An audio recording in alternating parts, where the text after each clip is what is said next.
It was precisely 41 minutes past the hour of 3 in the afternoon, on the 7th day of February in the year 2026, when the atmospheric conditions reigning over North Rodeo Drive experienced a truly startling and profound metamorphosis, abruptly transforming from their customary guise of muted, understated grandeur into an environment palpably charged with an almost visible, high-voltage electricity.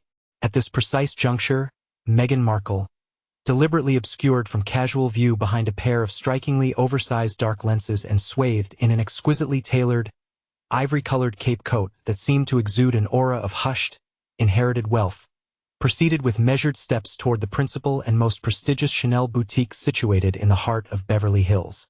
Her every motion carried the carefully rehearsed elegance of an individual who operates under the implicit understanding that every portal, every entryway of significance, is customarily prepared to swing wide open in anticipation of her very approach, long before her shoes might touch the threshold. Indeed, she was fully prepared for the expected, meticulously choreographed rituals inherent to elite-level commerce. The soft, deferential acknowledgement of her presence, the swift and utterly seamless ushering into a secluded private chamber dedicated entirely to her patronage, and the undivided, almost reverential focus of a high-ranking executive specifically assigned to manage her visit. Yet, the reception that actually greeted her arrival constituted a barrier of such severity as to be utterly without historical precedent in that locale. Standing directly interposed between her path and the famed glass doors bearing the iconic, interlocking double C emblem of the French design house were a pair of imposing security guards, positioned with a stillness so absolute and an immovability so profound that they appeared as if they had been meticulously carved from solid granite. There was no welcoming, hospitable grin to be discerned upon any face, nor was there any sudden, frantic flurry of activity to summon a senior floor supervisor to attend to her immediate needs. One of these sentinels, a gentleman who had assuredly observed a veritable parade of famous and influential personages pass through that very entrance over the course of many years, simply met her gaze, holding it steady, and articulated 10 carefully chosen words, 10 specific utterances that would, in the very near future, propagate significant reverberations throughout the established foundations of the global garment trade. We have been instructed not to accommodate you at this time.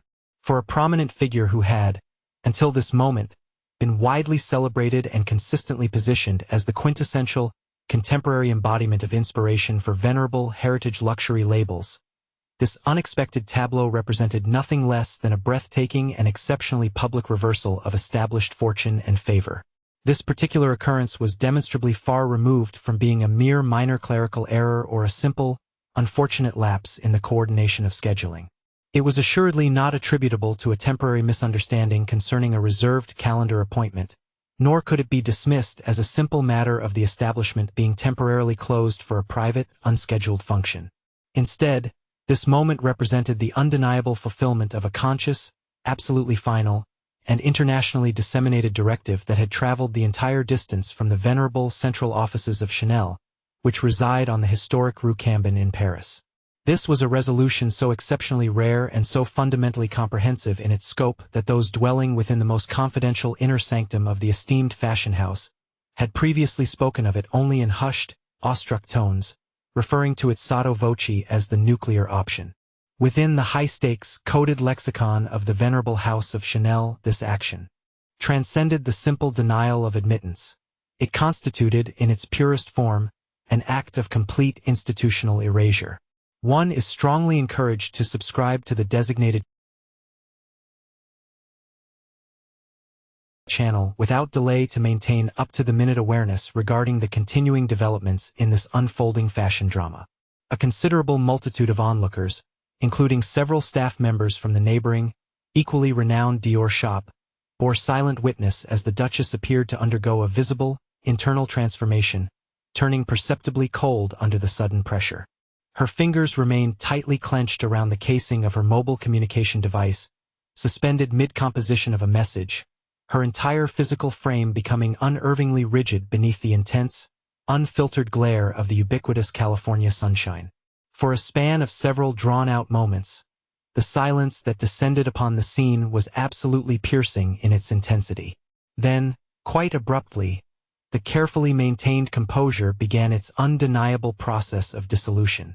Eyewitnesses present at the immediate location later recounted observations suggesting that she commenced pacing with the jerky, mechanical precision characteristic of a wind-up clockwork doll, her vocal projection escalating noticeably as she urgently placed a desperate telephone call intended for Prince Harry. One bystander, in particular, provided a detailed recollection of hearing her voice raised in sharp anger, vividly recalling her shouting into the receiver, issuing emphatic vows that specific, yet unnamed, individuals would very shortly face the termination of their employment, concurrently asserting with force that absolutely no single person possessed the legitimate authority or the right to inflict such a profound degree of public degradation upon her person. In a mere span of 20 minutes, Harry managed to arrive at the designated place, his facial coloring having completely leached away, leaving his complexion pale, and his jaw clenched with a tension so palpable it seemed etched onto his features. He made a sincere effort to initiate a meaningful dialogue with the security chief stationed there, yet the man offered absolutely nothing in response save for a single unwavering and resolute motion of his head, a definitive negative shake. There would be no allowance for any divergence from the established, unyielding protocol. This strict adherence applied not in the slightest degree to a duke, nor to a duchess, and most assuredly not to any individual of lesser standing whatsoever. As the sophisticated digital lenses belonging to 3 separate onlookers began their recording functions, meticulously documenting those 12 minutes of public estrangement and enforced social exile, the gathered public commenced the slow, dawning comprehension of an entirely new state of affairs. The velvet cord, that symbol of access, had not simply been drawn closed. Rather, it had been violently energized, imbued with the intensity of high-voltage electrical current. Concealed behind the veneer of what the public perceived, an extraordinarily comprehensive file had been painstakingly compiled over time, and the esteemed president of the fashion division, whose name is Bruno Pavlovsky, had already affixed his official signature to the finalized irrevocable decree. This action signaled the definitive commencement of the ultimate severance of Meghan Markle's connections to the most rarefied and exclusive echelons of the Parisian aristocracy and style establishment. The grand entrance to that sanctuary of haute couture had been firmly bolted from the inside, and for the first stretch of time in numerous years, the unfolding narrative was no longer being authored by her hand. The visible degradation inflicted upon her in the public eye, witnessed so starkly on North Rodeo Drive, served merely as the superficial tremor, the external manifestation of a monumental tectonic shift that had actually transpired many months earlier, deep within the ancient stone-walled administrative chambers of France. To achieve a genuine understanding of the profound reasons why the most celebrated and storied fashion house existing anywhere on the face of the planet chose to subject a duchess to such a conspicuously visible act of censure and degradation, it becomes absolutely essential to delve into the highly confidential records held within the internal brand integrity unit at the venerable House of Chanel. In the secretive recesses where these decisions were made, the choice executed was anything but impulsive or erratic. Instead, it represented the final, inevitable outcome of a dossier so impossibly voluminous and so utterly catastrophic in its documented findings that those privileged enough to know about it internally had bestowed upon it the grim, evocative designation of the nuclear file. We strongly encourage you to subscribe to this channel if you wish to receive further, more detailed explorations into the hidden archives and secret dealings of the world's most prestigious luxury brands. The initial significant widening of this irreparable fracture began its serious progression a full 14 months preceding the tense confrontation observed in Beverly Hills, specifically on the 5th day of December, in the year 2024. On that occasion, Meghan had initially arrived at the Chanel workshop facility located in Paris under the pretense of conducting an intimate, private tour, purportedly to investigate what her own accompanying associates had described as a cultural partnership endeavor. Nevertheless, according to the accounts provided by 4 individuals who were former employees present at the site that specific day, the atmosphere within the space rapidly cooled to an intensely freezing temperature within the span of mere minutes. Meghan did not enter the premises in the manner of a valued patron or a welcomed guest of the institution. Instead, her demeanor suggested she was conducting herself as if she were the recently installed creative director herself. Sources close to the matter indicate that she was unyieldingly insistent upon gaining access to view the secret design blueprints pertaining to the highly anticipated 2025 Métiers d'Art collection, a level of access that is almost universally forbidden to anyone residing outside the immediate corporate structure. When the esteemed curators responsible for safeguarding the archives began to exhibit understandable signs of reservation and hesitation regarding her demands, she reportedly transitioned into issuing a steady stream of unsolicited directives and announcements. She offered her considered opinion that the venerable fashion house ought to immediately divest itself of what she critically characterized as its stifling French rigidity, in order to achieve a more resonant connection with what she termed a modern and compassionate public. In what proved to be the most startling and jarring development of the entire engagement, she allegedly proceeded to formally petition that a specific type of silk decorative border, one integral to the house's designs, be renamed in her personal honor, thereby suggesting that her own individual identity was the crucial, indispensable element that had been conspicuously absent from the century-old, rich heritage of Chanel. One employee, who understandably requested complete anonymity when recounting the events, clearly recalled the exact, crystalline moment when the entirety of the room descended into a profound, absolute silence. She utterly failed to grasp the fundamental reality that Chanel does not exist as some sort of personal nursery established for the aggrandizement of famous people's egos. It stands as a veritable cathedral dedicated to style and enduring artistry, and within the sacred confines of a cathedral, one simply does not presume to instruct the ordained clergy on the correct manner in which to conduct the established liturgy. This singular, ill-fated visit served as the definitive culmination and the final breaking point in a pattern of conduct that had been systematically recorded and documented by the institution since the very early months of 2023. The comprehensive compilation of evidence scrutinized by the board of directors included a damning sequence of intercepted electronic messages, in which representatives acting on Meghan's behalf were making strenuous demands for shared co-creative credit for an upcoming collection of handbags slated for restricted release. Their objective was clearly not a proposal for a simple, amicable cooperation. Rather, they were making an explicit and audacious demand to secure a seat at the very highest table, the very same council occupied by members of the esteemed Wertheimer family. As the final days of December in the year 2024 were drawing to a close, the formal decree authorizing the initiation of what was termed a retraite definitive, translating quite starkly as a permanent withdrawal, received its official sanction from the hand of Bruno Pavlovsky, who holds the esteemed position of president of the fashion division at the esteemed House of Chanel. This particular institutional regulation stands as the most severe punitive measure available within the brand's arsenal, reserved exclusively for those select individuals whom the institution judges to have committed a profound betrayal of the intellectual trust vested in them by the House, or those who regrettably present what is deemed an unacceptable risk of public relations pollution to the venerable name. The directive issued was absolute and comprehensive in its scope. It mandated unequivocally no allowance for admittance to any of their establishments, no scheduling of any appointments or bookings, the absolute prohibition of borrowing any merchandise, and perhaps most crucially of all, the complete severing of any public association or link whatsoever. The repercussions of this severe judgment were made manifest with immediate swiftness, although they were initially conveyed through channels that remained deliberately subdued and discreet.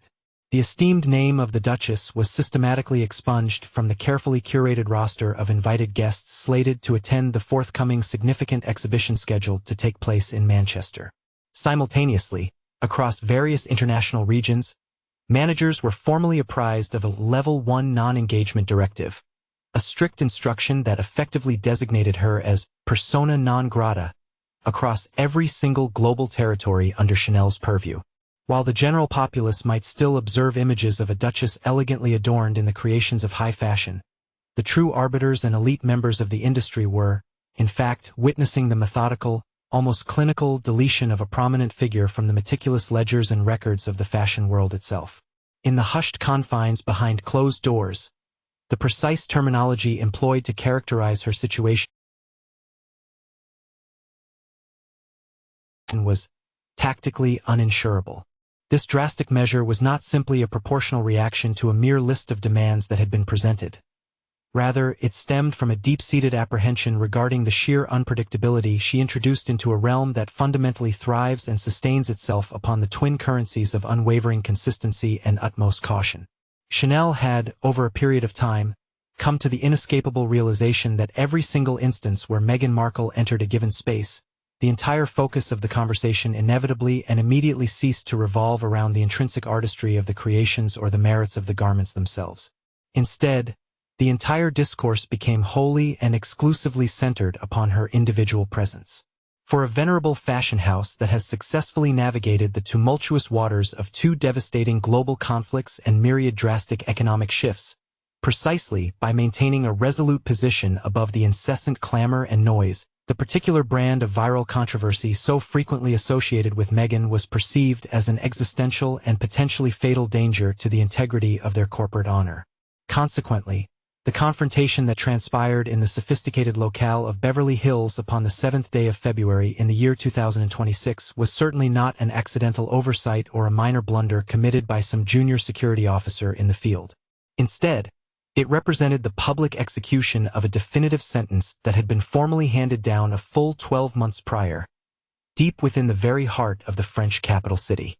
The security locks had been firmly engaged, the internal bolts had been methodically turned and secured, and for the inaugural occasion in the entirety of her life, the Duchess encountered a threshold, a door, that no degree of her royal standing or the considerable leverage of her media influence could possibly manage to unlatch or persuade to open. It is imperative for the interested observer not to forget the essential instruction to subscribe to this channel, ensuring that one never misses a single developing moment of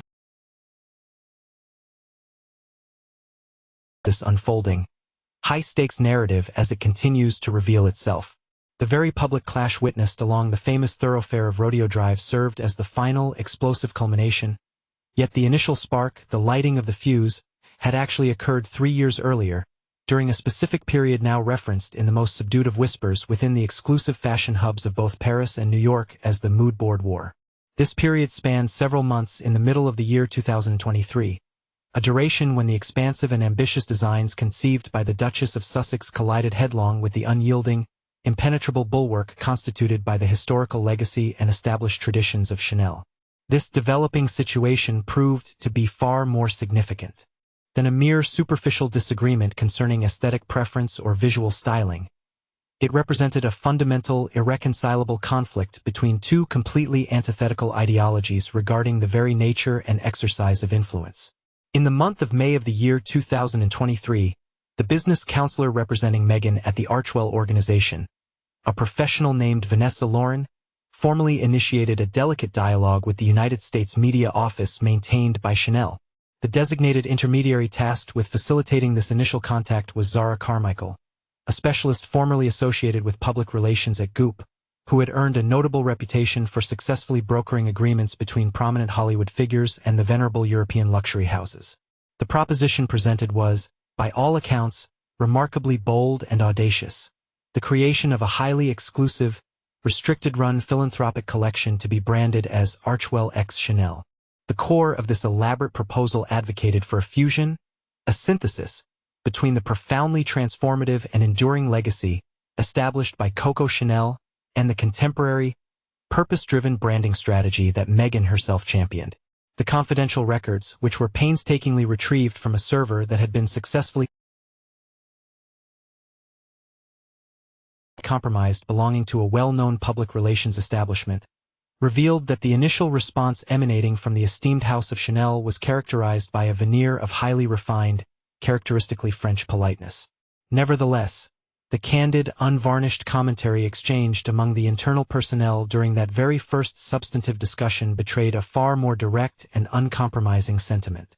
Indeed, one particularly senior executive within the organization voiced the opinion that the disposition exhibited by the representatives from Archwell was undeniably overstepping established boundaries, and further demonstrated a profound lack of appropriate deference toward the venerable century-old architectural framework upon which this entire brand has been constructed. Notwithstanding these delicately phrased yet unmistakable cautionary signals, arrangements proceeded for a formal presentation, which was meticulously scheduled to occur on the 14th day of June in the year 2023, taking place within a discreetly situated conference chamber that afforded picturesque vistas overlooking the expanse of Central Park in the bustling metropolis of New York City. That particular assembly, once convened, would subsequently be indelibly inscribed within the historical annals of haute couture as the precise juncture where the nascent connection between the two entities began its swift and irreversible descent into outright combustion. Upon entering, Meghan presented a digital presentation, meticulously prepared and titled with deliberate provocation, Reimagine Chanel, from exclusivity to empathy. To the seasoned directors and executives seated across the polished surface of the expansive table, the very juxtaposition of those words in the title was immediately perceived as a direct and intentional act of offense. The entire, intricately woven financial and philosophical scaffolding supporting the venerable structure of Chanel is fundamentally predicated upon the unwavering principle of exclusivity. Consequently, the audacious suggestion that empathy should be employed as a novel instrument of marketing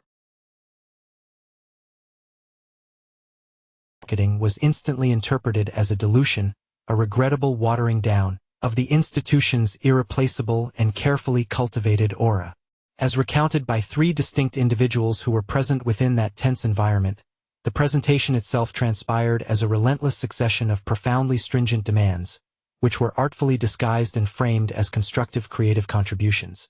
Meghan vigorously advocated for a series of luxurious silk garments where the globally recognized and iconic CC insignia would either be entirely eliminated from view or, at the very least, be deliberately counterbalanced and harmonized with a delicate, understated floral motif intended to symbolize the Archwell Foundation. She persistently argued that the venerable fashion label was critically in need of a comprehensive transformation in order to successfully resonate with what she termed a younger cohort and a more socially conscious demographic of discerning consumers. Reports emerging from the aftermath suggest that the atmospheric pressure within the room reached an undeniable breaking point when the discourse inevitably pivoted toward a proposed collection of handbags explicitly promoted as being environmentally sustainable. It was at this juncture that Meghan advanced the specific proposal that the flagship item within this proposed collection should be formally christened with the profoundly significant designation, the Diana. When a legal counsel representing Chanel politely but firmly intervened to inquire whether she had secured the requisite formal authorizations from either the estate of the Spencers or the official royal collection to utilize the revered name of Princess Diana for the purposes of a purely commercial, profit-generating fashion enterprise, Meghan reportedly leaned forward with sudden intensity and declared with palpable emotion, "I carry her legacy deep within the very core of my soul. I find myself under absolutely no necessity to acquire a permit in order to render a tribute to my own mother-in-law." An immediate, profound, and almost suffocating silence descended upon the entire room, a silence so heavy it seemed tangible. One witness to the exchange later recalled that the assembled Chanel contingent appeared precisely as if they had just borne witness to an act of profound religious desecration. Within the rarefied, tradition-bound world of French high fashion, the established customs and heritage are not malleable concepts to be reshaped merely for the sake of a fleeting press release. Rather, they constitute a sacred and inviolable obligation. If the unfolding narrative of these dramatic corporate maneuvers is proving as utterly compelling to you as it is to us as we recount it, we strongly encourage you to proceed with subscribing to this channel at this very moment to ensure you do not miss subsequent revelations. The entire situation rapidly deteriorated from what began as a contained, private disagreement into a full-blown organizational crisis just 7 days later. During the latter portion of June in the year 2023, a curated assortment of evocative, inspirational images, which were allegedly conceptualized and developed entirely by the design personnel at Archwell, found their way into the public domain through an illicit leak onto a highly restricted digital message board dedicated to fashion discourse, before being swiftly captured and redistributed across several entirely anonymous gossip websites. This disseminated material juxtaposed historical photographs depicting the late Princess Diana elegantly attired in iconic Chanel ensembles with newly created, monochromatic photographic renderings of Meghan positioned in nearly identical, mirroring poses. The title accompanying this provocative visual juxtaposition was starkly declarative. From Grief to Glamour, the Heirloom Line. For the legal department situated on the prestigious Rue Cambon, this unauthorized dissemination of material served as the irrefutable and definitive evidence of a serious breach of trust. It unequivocally suggested that Meghan was not genuinely pursuing a collaborative partnership founded on mutual respect, but rather was seeking an instrument through which she could attempt to fundamentally rewrite her own personal narrative by utilizing the deeply respected, established history of the Chanel house as a mere backdrop or scaffolding. This event immediately triggered an internal ethical alarm system within the company. The ensuing internal memorandum, which was composed with precision in the French language and subsequently circulated among the esteemed members of the board of directors, articulated the situation with unsparing clarity, asserting firmly, "This entire endeavor does not represent a harmonious brand synergy. This constitutes, quite plainly, an attempt at the unauthorized misappropriation of a globally recognized brand identity. This individual is clearly endeavoring to employ this venerable fashion house as a protective shield against the mounting pressures of individual controversy." Upon the 26th day of June, in the year 2023, a critical assembly, characterized by an atmosphere of intense gravity, was summoned to convene within the historic and culturally significant city of Paris. As the calendar pages turned and the first day of July arrived, the provisional decision reached during that initial gathering was formally solidified, achieving a status of unwavering permanence. Consequently, every designated regional supervisor, without exception, was furnished with a directive explicitly labeled as a no-go mandate concerning the ambitious and highly publicized Archewell endeavor. This instruction stipulated that all avenues of communication and interaction pertaining to the project were to be severed with immediate and absolute finality.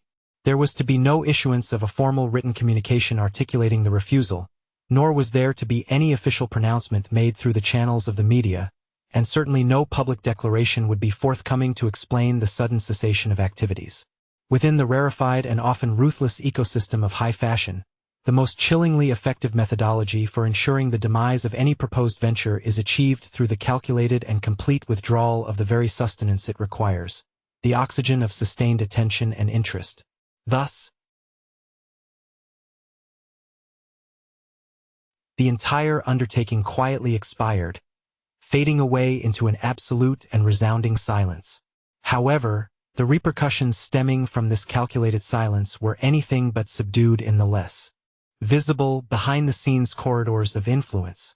Individuals who maintained close personal proximity to the Duchess offered the assertion that she did not receive this abrupt dismissal as a mere commercial recalibration or a simple business decision, but rather interpreted it as a deeply felt and direct personal affront. Subsequent to this event, a sequence of electronic messages, which eventually found their way into the public domain through a covert and unauthorized disclosure, allegedly captured her candid expression of feeling to a confidant she trusted implicitly.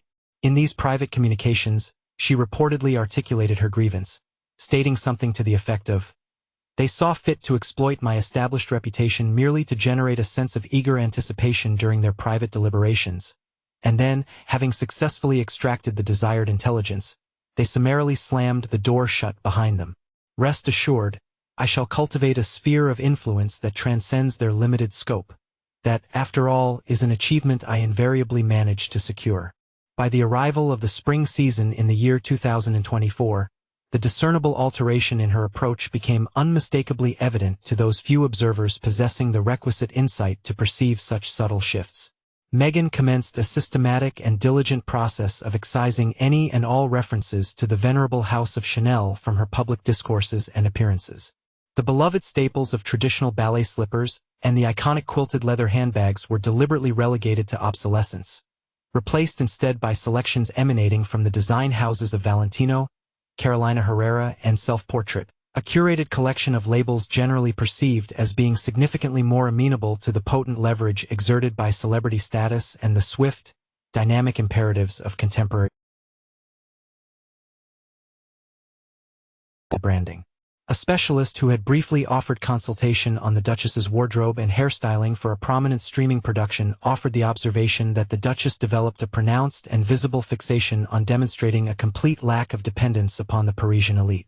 She was frequently heard posing the pointed rhetorical question, "Does this particular ensemble possess sufficient French character to convey the desired level of pointed significance?" At this juncture, the motivation had transcended mere matters of aesthetic preference. It had transformed into a deliberate campaign seeking visual vindication and a form of retribution expressed entirely through sartorial choices. Nevertheless, this unfolding mood-board war, as it came to be known internally, instigated an unforeseen secondary consequence that the team advising Meghan had entirely failed to anticipate or account for in their strategic planning. The world of haute couture and luxury goods constitutes an exceptionally small, tightly interwoven global community where intelligence and gossip circulate with astonishing rapidity. The specific narrative concerning the Diana purse and the determined, albeit unsuccessful, maneuver to supplant the distinctive double C insignia traveled with the velocity of an uncontrollable conflagration through the executive boardrooms of both the LVMH and Kering conglomerates, the very titans of European luxury. It was not solely the venerable establishment of Chanel that was effectively closing its formidable gates to her. Rather, the entire upper echelon of European high-end merchandise had been alerted. By the time the official fashion calendar for the 2025 season began to unfold, the Duchess discovered herself positioned within a precarious and increasingly untenable situation. Her considerable fame was fundamentally rooted in the concept of being an internationally recognized figure within an industry sector that was, paradoxically, beginning to pivot its focus toward the understated elegance of quiet luxury and the aesthetic principles associated with established inherited wealth. Precisely the established norms she had aggressively endeavored to disrupt. The brief, 12-minute period of profound silence observed at the prestigious establishment located in Beverly Hills, which transpired during the year 2026, ultimately served as the definitive final mark of punctuation upon a protracted sentence that had been meticulously composed during those initial, friction-laden strategy sessions held back in 2023. Chanel, having initially observed the unfolding events with meticulous patience, had ultimately chosen its moment to execute a decisive countermeasure. They had effectively communicated a powerful, undeniable truth. While an individual celebrity can command the fleeting attention of a news headline, the enduring authority of a globally recognized fashion house commands access to the very entranceways of the industry. The protracted moodboard war had finally reached its inevitable conclusion, and in the final accounting, the Duchess had not only failed to secure victory in this conflict, but she had been systematically and permanently erased from that particular landscape of influence. The intricately woven tapestry of Parisian high fashion, a realm often gilded with the very essence of refined silence, possesses a peculiar characteristic. When the influential figures within its shimmering confines deliberately turn their backs, that very absence of sound resonates with a profound weight, exceeding the impact of any overt, demonstrable gesture. This deliberate quietude effectively operates as a complete and total nullification of a carefully constructed personal brand, a swift erasure from the industry's collective memory. In the crucial weeks immediately following the publicly observable moment of frosty dismissal encountered at the prestigious Chanel boutique situated in Beverly Hills, a subtle yet entirely synchronous withdrawal began to manifest across the most commanding and powerful fashion establishments throughout the entirety of France. From the exclusive, high-end emporiums lining the celebrated Rue du Faubourg Saint-Honoré all the way to the opulent executive suites that command breathtaking vistas overlooking the historic Place Vendôme, the reigning authorities within this sphere reached a singular, chillingly unified consensus. The individual known as Meghan Markle was henceforth to be regarded as an unwelcome presence within the delicate ecosystem of the trade. She had, in their estimation, transmuted into an undeniable liability that the entire apparatus could no longer afford to tolerate.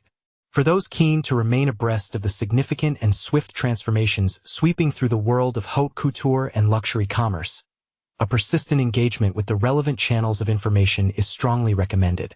Drawing upon highly classified intelligence procured from an anonymous source holding a senior position within the fashion hierarchy, it has come to light that a clandestine assembly of industry titans convened on the 9th day of February, in the year 2026. This pivotal session was orchestrated and presided over by an immensely significant personality associated with the revered Camille Colbert, that distinguished and powerful organization entrusted with advocating for the collective interests of France's most legendary and venerable luxury houses. The roster of attendees invited to this exclusive conclave represented a veritable who's who of global economic mastery. There were duly appointed envoys representing the colossal LVMH conglomerate, the parent entity overseeing such iconic names as Dior, Givenchy, and Louis Vuitton. representatives from the Kering Group, which holds ownership over esteemed labels including Balenciaga, Saint Laurent, and Bottega Veneta, and, naturally, delegates from the privately controlled, immensely influential behemoth that is Chanel. Although the proceedings of this momentous meeting were deliberately shielded from any form of public documentation or official record, a fragment of the internal discourse that managed to escape into the ether reveals an approach characterized by cold, almost surgical precision and meticulous calculation in their shared strategy moving forward. The fundamental judgment rendered was unmistakably clear and offered no room for ambiguity, until such a time as a formal, overriding decree might be issued. The Duchess of Sussex was to be systematically expunged from every primary circulation list for invitations, meticulously scrubbed from the entry logs for private showrooms, and entirely removed from the internal spreadsheets detailing potential influencer collaborations. The internal rationale underpinning this drastic collective action was officially categorized under the rather sterile heading of a public relations contamination risk. Within the rarefied atmosphere of high-level international commerce, where the sudden eruption of a single piece of virally transmitted negative news can swiftly erode the intrinsic value of a reputation painstakingly cultivated over a century of operation, the disruptive and often tumultuous fame surrounding Meghan was perceived as an infectious agent, a contagion that the established industry was resolutely determined to quarantine itself against any further exposure. Even though the esteemed House of Chanel had taken the initial and most overtly visible steps in enforcing this new reality, the remaining major fashion houses displayed no hesitation whatsoever in swiftly and firmly cementing this newly drawn boundary line.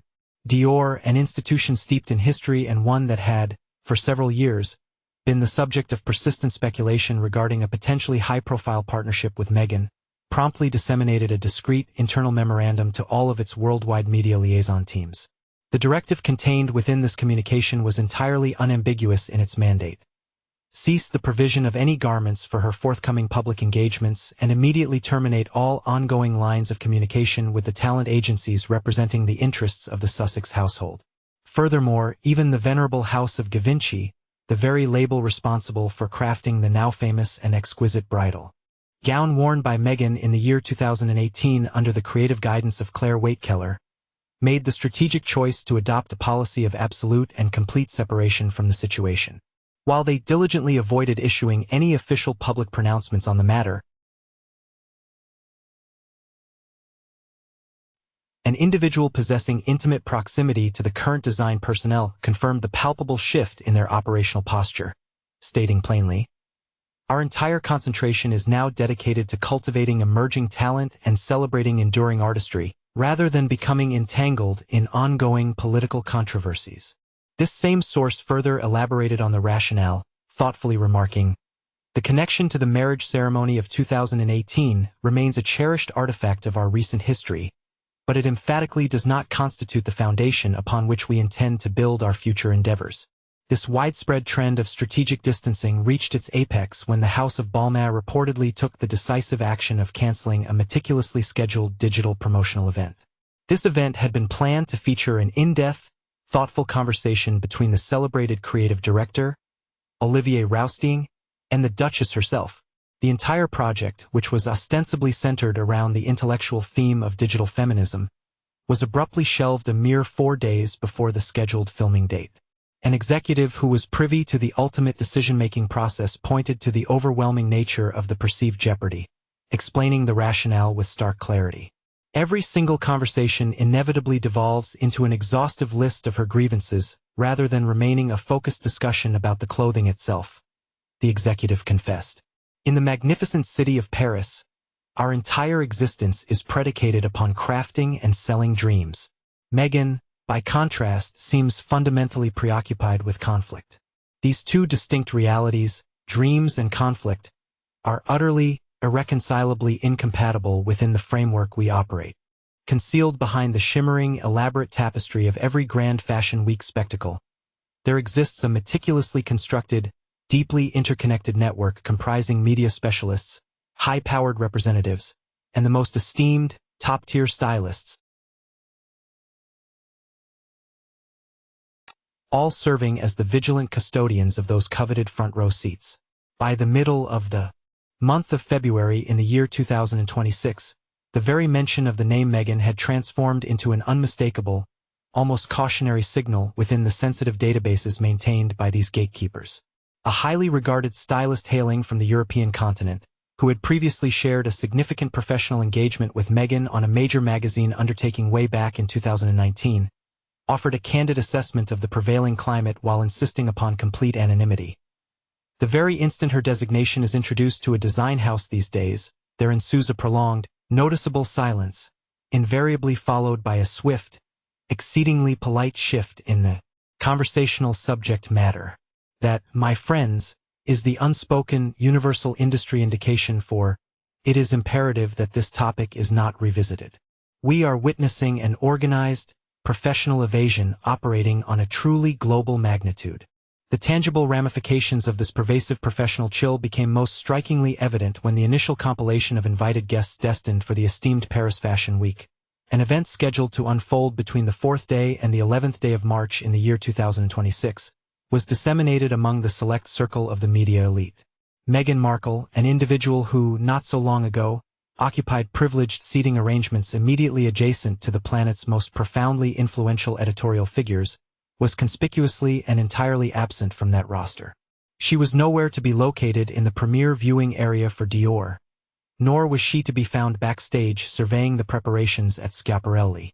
Furthermore, her name was entirely missing from the official guest registries for the most exclusive, celebrated after-show receptions held at the renowned L'Avenue establishment.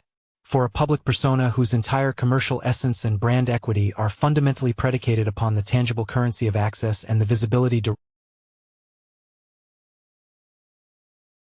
derived from being prominently seen, this abrupt relegation represented an astonishing, precipitous decline in standing and perceived importance. Notwithstanding the intensifying atmosphere of professional frigidity, the dedicated cohort representing Meghan under the Archewell banner did not resign themselves to inaction. Rather, they sought vigorous countermeasures. Inquiries and investigations undertaken at the time suggest that her dedicated public relations organization, known as Elmer Strategies, initiated a rather desperate series of maneuvers aimed at image rehabilitation during the span between the 8th day and the 10th day of February. Reportedly, they disseminated a series of no fewer than 5 distinct strategic approaches to major news organizations, each designed to spin a narrative of reconciliation or renewed relevance. This included proposing a digital cover story focusing on the niche area of sustainable high fashion, securing a slot for a podcast appearance alongside the celebrated designer Stella McCartney, and even presenting a formal pitch for a highly visible TED Talk, tentatively titled, Reclaiming Creative Space. The response emanating from the established world of high-end publishing proved to be just as frigid and unyielding as the reaction from the illustrious fashion labels themselves. One seasoned editor working for a particularly prominent French periodical offered a sobering justification for this collective stance. Our evaluation is not, in fact, rooted in a judgment of her personal political leanings. What we are assessing with intense scrutiny is her inherent propensity toward generating unnecessary disorder. The moment she enters a setting, the very atmosphere is demonstrably depleted of its intended focus. The realm of high fashion demands, absolutely requires, that the artistry of the garment itself remain the undisputed protagonist of the narrative. In her presence, however, the primary focus invariably becomes the ensuing conflict or dispute. Across the media landscape of France, the tone of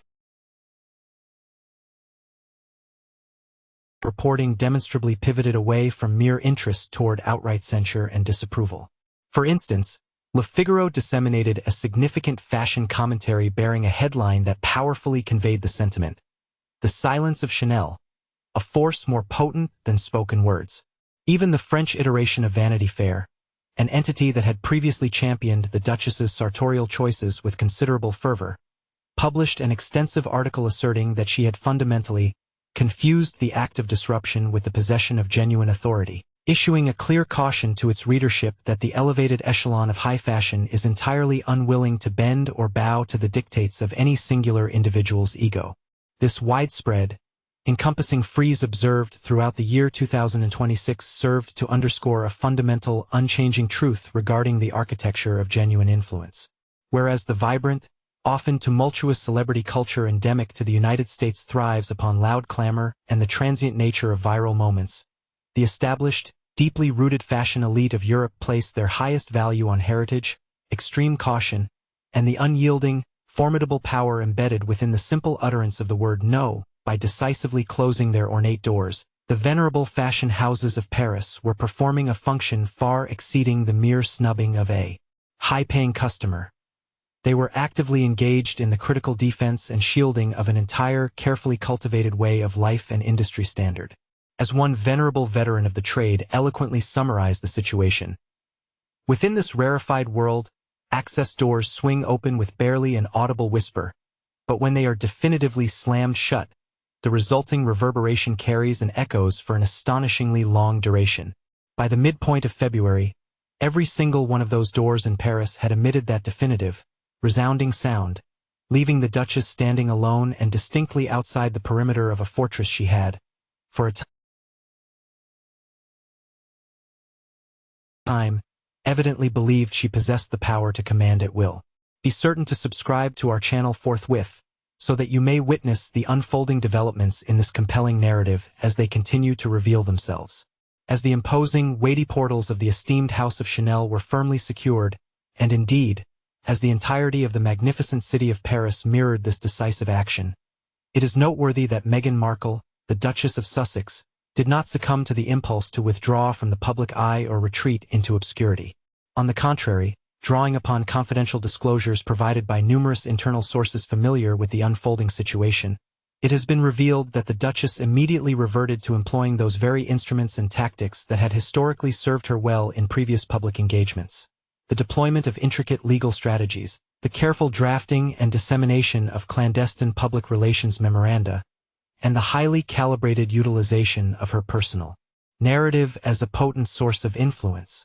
Nevertheless, for the very first time throughout her entire tenure as an internationally recognized public figure, these familiar and usually effective implements proved utterly incapable of breaching the formidable stone-like fortifications erected by the world of high fashion. Subsequently, on the 8th day of February in the year 2026, a mere 24 hours having elapsed since the tense and much-discussed confrontation that transpired in the locale of Beverly Hills, the counsel who had long served as Meghan's legal representative, identified herein simply as Jonathan Y., reportedly convened an urgent and highly critical strategy session. This meeting involved the most senior partners at the prominent legal establishment known as Lehane and O'Donnell, situated in the bustling metropolis of New York. The central objective of this gathering was to meticulously investigate the viability of initiating a formal lawsuit predicated upon claims of defamation or discrimination directed toward the venerable House of Chanel, alleging significant detriment to her standing and reputation. The internal blueprint devised for this endeavor, which was assigned the codename Project Salvage, sought to skillfully recharacterize the incident involving the refusal of entry as a direct and actionable violation of the provisions set forth within the Unruh Civil Rights Act.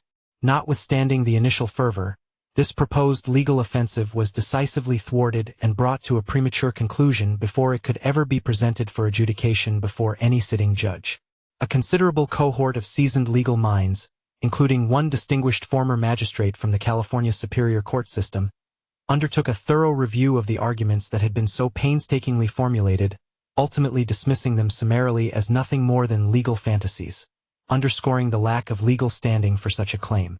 Indeed, as they observed, there exists no established statute that compels a privately operated, exclusive fashion institution to maintain any ongoing professional relationship with a figure of public celebrity. By the 10th day of February, the meticulously crafted plan to pursue litigation had been quietly shelved and relegated to inactivity. Yet the broader conflict playing out across the media landscape was only just beginning its full escalation. Faced with the unyielding barriers presented by the established legal framework, the team surrounding Meghan initiated what those closely observing the situation refer to as the managed leak. At precisely 17 minutes past 11 in the morning on the 9th day of February, an internal electronic dispatch originating from the Director of Communications at Archwell, whose name is Nadia Campbell, was disseminated widely to a curated list exceeding 40 influential figures within the realm of high-level journalism and media. The The subject line of this critical communication was pointedly framed as an ongoing pattern, women of color in luxury spaces. The substantive content of the email endeavored to weave the specific incident involving Chanel into a much broader, overarching narrative concerning entrenched, systemic exclusion and the persistent closing of doors within elite environments. It deliberately referenced the documented difficulties Meghan had previously encountered with the established press outlets in the United Kingdom and subtly implied that the sudden, pronounced coolness emanating from the influential fashion sector was, in fact, rooted in underlying, unspoken prejudices. Although the text of the electronic correspondence deliberately omitted any direct mention of the House of Chanel by name, the intended target was universally understood by all recipients. This maneuver represented a strategic attempt to harness the powerful lexicon of social justice advocacy and deploy it as a means of pressure against a brand that traditionally prides itself on maintaining a lofty position, seemingly elevated above the turbulence of contemporary political discourse. Paradoxically, the resultant effect proved to be an unmitigated catastrophe for the carefully cultivated brand image of Archewell. In stark contrast to previous years when such narratives often found receptive ears and prominent placement within the media apparatus, the prevailing sentiment throughout 2026 was characterized by a palpable sense of collective weariness and disinterest. Out of the entire group of 40 media professionals who received the communication, only a single, relatively minor digital publication elected to print an editorial piece that offered any semblance of support. The remainder of the recipients, ranging from the influential platform of The Cut to the authoritative voice of Vogue, elected to offer no response whatsoever, signifying a profound shift in media appetite. Within the private confines of the Sussex residence situated in Montecito, the reported atmosphere was said to be one of unadulterated alarm and growing panic. An employee who tendered their resignation on the 10th of February later recounted that the internal working environment had devolved into a state characterized by disarray, haste, and a palpable sense of frantic activity. It was claimed that Meghan persistently urged her staff to amplify the charitable dimension of their messaging even more aggressively, issuing directives to remind the world of everything she had endured throughout her public journey.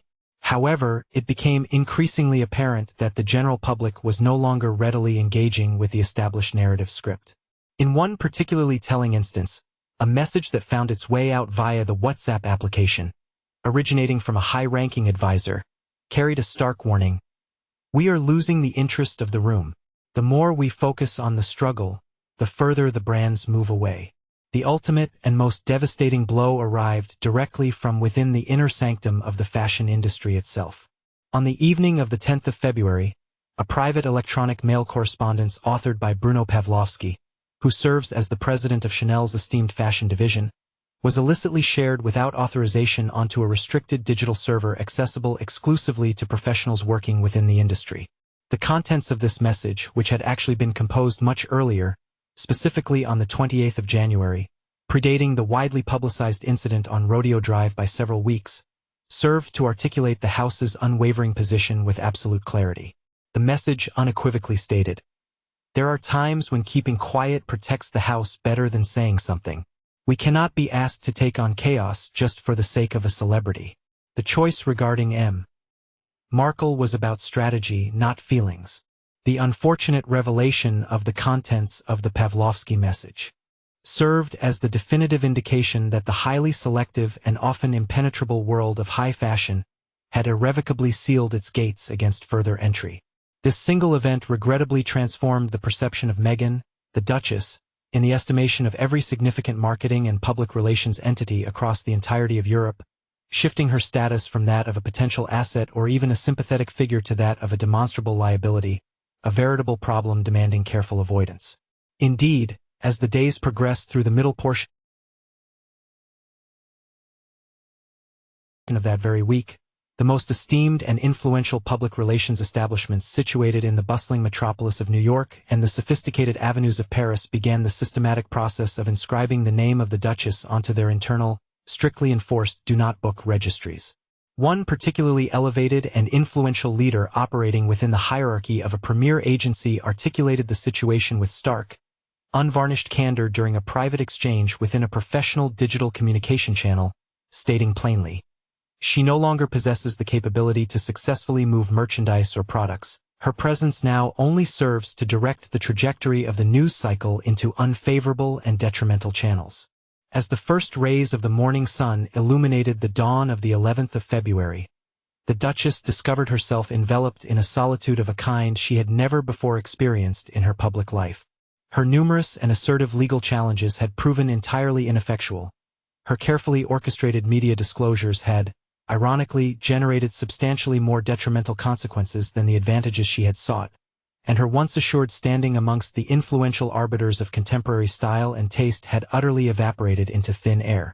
She had, quite audaciously, attempted to force her passage into the sacred inner sanctum, that exclusive temple of elite society, yet in doing so, she had carelessly overlooked the most fundamental unwritten law governing that rarefied stratum of society.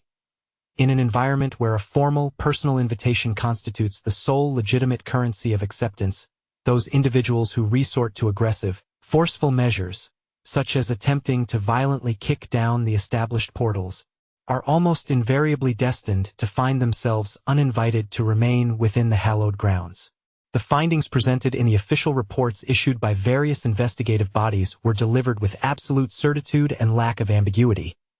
Meghan Markle was no longer engaged in a quest to secure a coveted seat at a prestigious runway presentation or fashion event. Instead, she was engaged in a desperate, perhaps even frantic struggle for the very continuance of her professional existence within an industry that had, with remarkable and unified consensus, decisively declared that it was entirely finished with the incessant clamor and controversy she generated. The ensuing silence that descended was far more profound than a mere cessation of commentary. It represented the tangible auditory manifestation of a globally recognized, historic brand choosing deliberately and definitively to pivot its focus toward newer, less complicated ventures and personalities. By the 11th of February, 2026, precisely 4 days following the highly publicized and significant closure of the venerable doors of Chanel on Rodeo Drive, the nature of the conflict surrounding the Duchess had undergone a critical metamorphosis. It had escalated beyond a mere contest for access to the privileged circles of fashion and transformed into a frantic, high-stakes battle for her overall relevance and position within the broader cultural landscape. The reverberations emanating from this widespread, near-total professional blacklisting across international boundaries were no longer restricted solely to matters concerning high-end apparel and luxury goods. Rather, this represented a complete and encompassing systemic breakdown that placed the entire constellation of business interests under the umbrella of the Sussex enterprise into a state of profound jeopardy. Within the tranquil, highly secure enclaves of Montecito and the sleek, contemporary corporate headquarters dotting the landscape of Hollywood, the message from the industry was penetrating with a chilling, unmistakable clarity. The Duchess had ceased to be perceived as a beneficial commodity or a source of positive association. She had unequivocally become a cautionary example, a potent and visible warning signal directed toward others contemplating similar paths. According to the assessments provided by senior executives at major streaming and video production services, the negative consequences stemming directly from the infamous Chanel incident impacted their pipeline of pending contractual agreements with the force and destructive sweep of an enormous, unstoppable tidal wave. It was reliably reported that Archwell Productions had been positioned at the very final juncture of finalizing an immensely valuable agreement intended to produce a documentary miniseries of significant cultural weight, focusing meticulously on the intricate and compelling relationship between the heritage of European royalty and the evolution of global fashion trends. However, one executive, speaking with evident finality, has already characterized that specific, ambitious project as unequivocally deceased or dead. The stated justification for this abrupt termination, they emphasized, was not rooted in any deficiency of the proposed narrative or subject matter itself, but rather in a catastrophic and irreversible deterioration in the public perception and marketability of its central figure.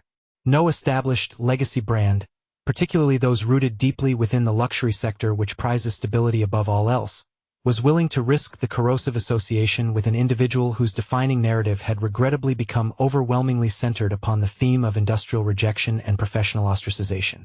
A parallel and equally significant cooling of previously warm Professional relationships was observed at the highest echelons of the technological sphere in Silicon Valley. Preliminary arrangements for the launch of an entirely novel podcast venture were officially suspended indefinitely after three prominent, significant corporate sponsors abruptly withdrew their financial backing within a mere 48-hour window following the dramatic events that unfolded in Beverly Hills. The internal rationale conveyed to the parties directly involved in those negotiations was delivered with remarkable harshness. Meghan had regrettably transitioned into a state described internally as brand toxic. One seasoned professional working within the marketing domain offered a particularly sharp observation, noting that she had definitively lost the capacity to engage or inspire the crucial consumer demographics that truly drive market success. Instead of fostering feelings of aspiration or excitement among potential buyers, her public presence now regrettably served only to introduce news concerning protracted legal disputes and persistent internal conflict, two categories of association that major corporations universally strive to avoid at all costs. The influential social cohort within California, which had, for a considerable period, been notably enthusiastic and eager to extend invitations and welcome the royal couple into their exclusive circles, has likewise begun a noticeable and deliberate process of distancing itself. Individuals residing within the affluent Montecito community, speaking only in guarded and private conversations, have articulated a palpable sense of mounting tension in the atmosphere. The flow of invitations to the most exclusive charitable galas and functions that customarily dictate the rhythm of California's high society has effectively dwindled to almost nothing. Even those media figures who had previously served as her most steadfast and vocal champions, such as the highly recognizable figures of Oprah Winfrey and Gayle King, have maintained an unusual and telling silence throughout this entire unsettling period. As one longtime resident of the immediate neighborhood succinctly summarized the collective sentiment, the industry, acting in unison and with a profound, almost unnerving calmness, has collectively determined that this particular, high-profile experiment has reached its definitive and irreversible conclusion. Perhaps the most astonishing transformation, however, lies within the very walls of the Sussex residence, a subtle yet profound shift that has begun to manifest in recent weeks. Individuals intimately acquainted with the inner workings of the family unit have disclosed that Prince Harry has quietly initiated a series of clandestine telephone conversations, endeavoring to ascertain the feasibility of securing a pathway back into some form of meaningful engagement within London. It must be clearly understood that this prospective return would not entail a resumption of duties as a senior working royal, serving the crown in the traditional capacity. Rather, it is envisioned as a more muted, almost clandestine reappearance, concentrating primarily upon his established charitable endeavors and work deliberately kept away from the intrusive gaze of the public sphere. Nevertheless, the response emanating from the United Kingdom has reportedly been remarkably stringent and unyielding. According to sources emanating from the offices associated with Princess and Lady Louise Windsor, any potential avenue for the Duke's reintegration hinges upon a singular, immutable condition that permits absolutely no alteration or compromise. The Duchess, it is unequivocally stated, cannot be included in any such arrangement. One individual maintaining a professional capacity within the royal apparatus articulated the situation with stark clarity, stating emphatically, "The family remains content to contemplate the welfare and future of their son, but they have unequivocally reached the limit of their tolerance regarding the ongoing spectacle and the ensuing turbulence. There exists no conceivable route for both of them to return together. This situation presents a stark and unavoidable dichotomy. A choice must be made between his inherent duty to the institution and the narrative they have diligently attempted to construct and promote from their base in California." Prince Harry, reportedly deeply unsettled and significantly affected by the public censure directed toward his wife by a commercial entity he once held in the highest esteem, viewing it as a pinnacle of global prestige, finds himself caught in a difficult and agonizing bind. He reportedly witnessed the collective pretense cease on the 7th day of February, when the world seemed to collectively stop indulging the established narrative, and simultaneously recognized with sobering clarity that the protective barriers surrounding the Sussex brand were demonstrably far more fragile and susceptible to collapse than he had ever allowed himself to believe. Furthermore, the financial scaffolding supporting their endeavors is also experiencing considerable strain, manifesting a worsening predicament. The Archewell Foundation, in particular, has documented a precipitous decline in the volume of philanthropic contributions received, compounded by the disheartening withdrawal of support from two formerly substantial benefactors. Would you perhaps desire a comprehensive analysis detailing the potential repercussions this developing scenario might exert upon the future dynamics and viability of high-profile celebrity brand partnerships moving forward?